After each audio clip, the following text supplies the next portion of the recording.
My name's Sarah Mould and I'm co-director of the Dementia Training Company, and we're very privileged to be one of the training providers for Hampshire County Council, specifically training in dementia care. I'm an occupational therapist by profession, so one of the training sessions that I've had the opportunity to deliver is all around reablement for people with dementia. And I've particularly enjoyed doing that because I think there's an assumption that you're not able to reable somebody with dementia, and it's an assumption that I had for many years as an occupational therapist, which has been proved completely wrong.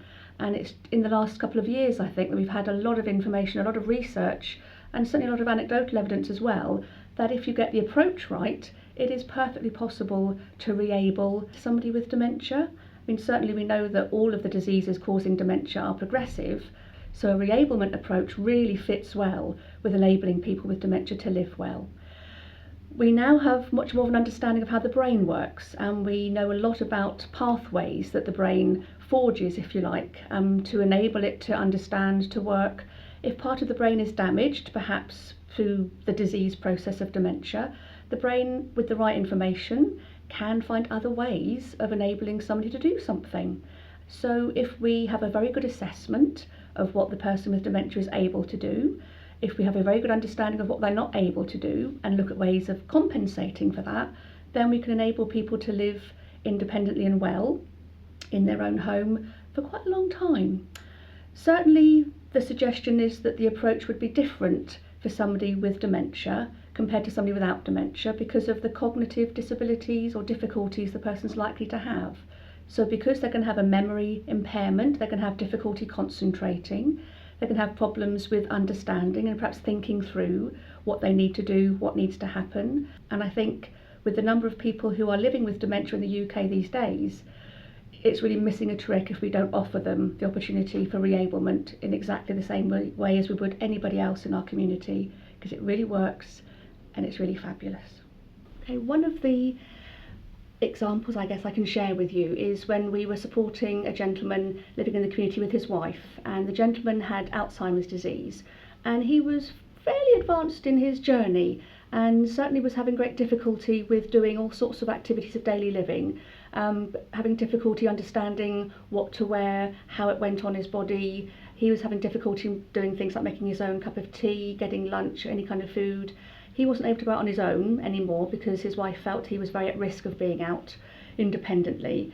And for both of them, their life had become quite difficult. Certainly his quality of life he described as being rubbish. He wasn't able to do the things that he really wanted to do anymore.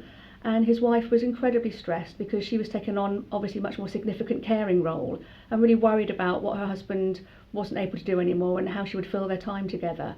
And the reablement approach really was something that we could be really creative with, because it really helped us to think about, well, what does reablement mean in terms of independence and in terms of regaining skills or maintaining skills that people have been lost? And the focus was really on him, as it of course should be. What was important to him? What would he like to be able to do again, or what would he like to be able to learn to do? And I think sometimes we tend to think about things like the washing and dressing and personal care activities and reabling people around that. But what he wanted to do most of all was get back out in his potting shed. That's what he desperately wanted. That's what he missed more than anything in the world. And actually, when we spoke to his wife about perhaps her husband spending a bit more time in his potting shed, she was, oh yes, that would be great, because then he'd be out doing something he really enjoyed, and then I'd have my room at home to do the things I need to do. So we developed a reablement plan with him and his wife, and we had a reablement worker come and support them and worked with him first of all a couple of times a week, and would come in on a particular afternoon that was suitable for him and go to the potting shed with him. And the first thing they did together was decide what he wanted to do, and the potting shed was a bit of a mess. So between them they worked out how they were going to clean it up together, what they were going to do.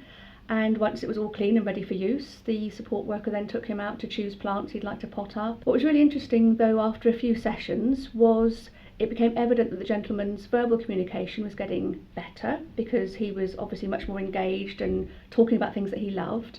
When he was going back in after doing a bit of potting, he was much more confident. He was able to chat to his wife about what he was doing.